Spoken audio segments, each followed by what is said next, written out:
brother says that he has his own place. So why was he in pajamas at the dad's house when he gets separated? Yeah, yeah, from the parents. I was thinking that too. I was like, but you said you live on your own, so what happened there? Was that just a huge misstep? Like they forgot? The fucking footage taken out, maybe? Maybe we would have gotten an explanation there.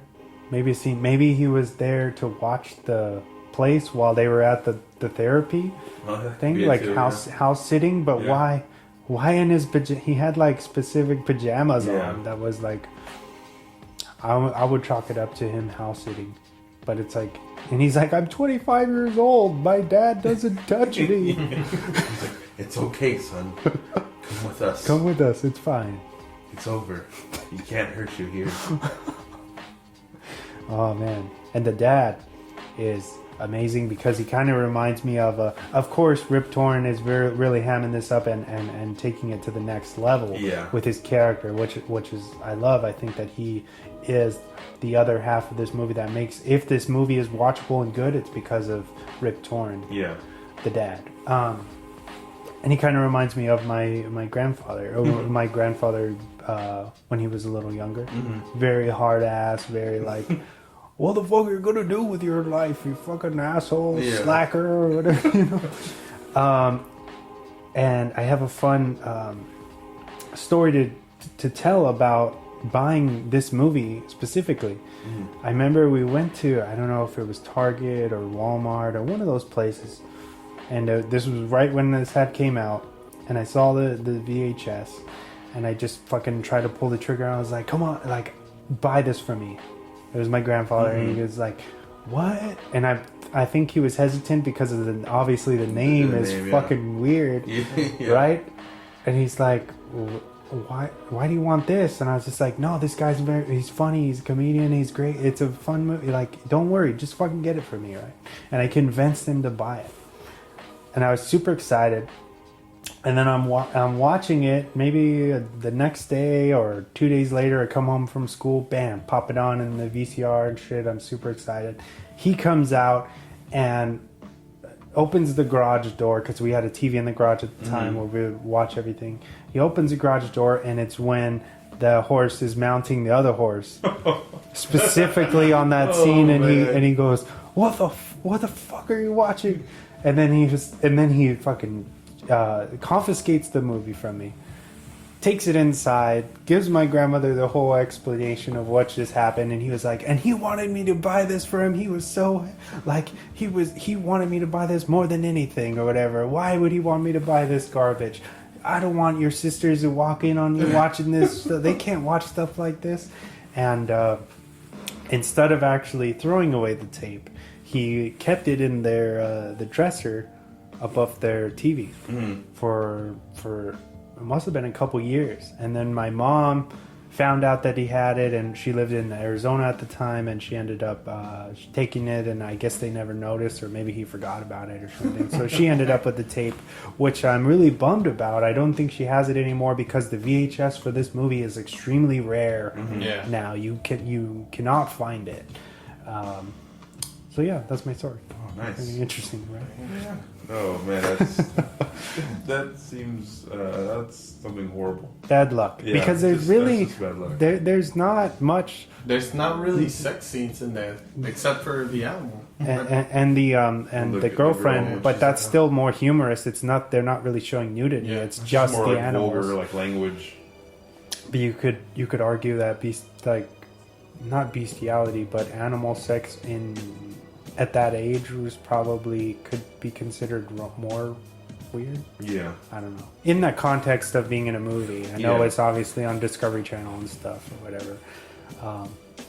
Also, I love that Tom Green closed the movie with The Real Slim Shady because Eminem disses Tom Green in that song where he's like, oh, but it's cool for Tom Green to hump a dead moose. My bum is on your lips. My bum is on your lips or whatever. He totally calls out Tom Green in that song, and then they close the movie with that song. So that's funny. I wonder how that conversation was. To get the rights for that one. Yeah. It's like, hey, Marshall. He's like, that's cool, man. Take it. I think Eminem was just like, well, this guy's like He doesn't give a fuck. Yeah. Like, let's just have it, bro. Because, I mean, if you really think about it, like, how many people he disses in that song. And Christina Aguilera got fucking heated. Yeah. Well, because she says, because she said, he's cute. On TRL, she says, Marshall Mathers is cute, but I think he has a girlfriend or something. And he was like, bitch, like, don't be talking about me or my personal life on national TV. So then that was his fire back at her for saying, he was like, oh yeah, well, I heard fucking Carson Daly and Fred Durst gave you VD or whatever. And this is like, damn, that's you got a short fuse there, buddy. Yeah. Like, she's kind of low-key calling you hot, and you're just like, fuck you, bitch. Keep my name out of your mouth. That's how he is, though. Yeah. Pretty sure. Pulled a fucking gun on ICP. It was unloaded. But he still punked them. And then they fucking ratted and took him to court. No. I was like, come on, guys. Like, you're supposed to be fucking... The Juggalos? Fucking poser-ass motherfuckers. I'm serious, man. You're gonna snitch on him? It's like, you guys talk trash about Eminem and your music first. Last time I checked. Yeah. So this guy punks you in real life, and you're gonna take it to the authorities with the image that you guys have. That's pretty. Damn, lost some respect there. Come on, man. You had some respect for the Juggalos. Hey, bro, they were in WCW, dog. Mm-hmm. They're pretty good wrestlers, I'm not gonna lie. But the fact that they drop kick Fred Durst, so. Oh yeah, I saw that too. And then Fred Durst looks back like, what was it? All like, and then they went off and tried to say that was just a joke that they were playing on Fred, and the band didn't even reciprocate. So odd those guys. Mm-hmm. And they have a festival. And they're fucking Detroit soda. No offense, Detroit. But Juggalos, I don't know. But yeah, back to the movie. Yeah.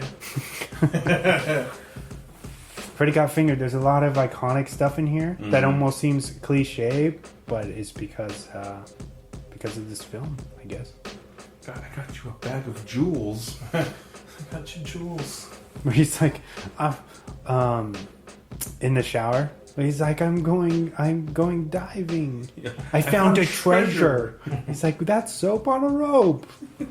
He's like, no, it's the treasure. And he's like, get out of my scuba gear, you imbecile. And he fucking breaks the shower frame. God damn. I was like, Jesus, everyone's just breaking shit and no repercussions. And the soap falls into the toilet. And he's like, oh, it fell in that underwater cave. And thank you for saving me from that giant barracuda. But I salvaged the treasure. We can live like kings. Oh man. That scene where he pretends to be like, oh, I'm in stock. I'm in the stock market. Here's the graphs. Here's the graphs that I made on my computer. On the computer. And then he has the phone from the kitchen, and he pretends it's a satellite. It's an extraterrestrial antenna here. He has the tape recorder for the ringing. He's fucking fired. 1 minute. You're fucking fired, Bob. Clean out your locker at the office, Bob. You're fucking fired. Send $40 million to Geneva. I say Geneva. You say you hear Helsinki. Clean out your locker, Bob. And he's like eating. At the same time. Yeah. Oh my god. Oh, that scene. I feel like his charisma at that time, he was like the adult alternative to Jim Carrey. Mm-hmm. Yeah. You know, with his brand of humor. Yeah. He's like anti-family Jim Carrey. Mm-hmm. If I had to chalk it up I to can see that, something. yeah. That makes sense. With just his unlimited dedication to his like brand of humor, it's just like he won't give it up. And yeah, I don't know. Weird. This movie's very odd. Yeah. From start to finish. The structure of it, it's just like an entire film of what seems like him fucking around for the entire movie. That's why I said it's like like you said, even like an extended episode of the Tom Green. Mm-hmm. Except there wasn't like no camcorder footage and stuff. Yeah. But it was exactly like the same. I was like, damn. I remember my mom renting this for me and my brother on VHS, and we watched this movie for I think it was like the mom and pop's things. Like, you rent a movie, you rent it for like 5 days or something. I have a good Swan fact about that. I'll keep that for later. And that was like super cool because like, like my brother was like, we would hear everybody in the fucking school like talk about like Freddy Got Fingered.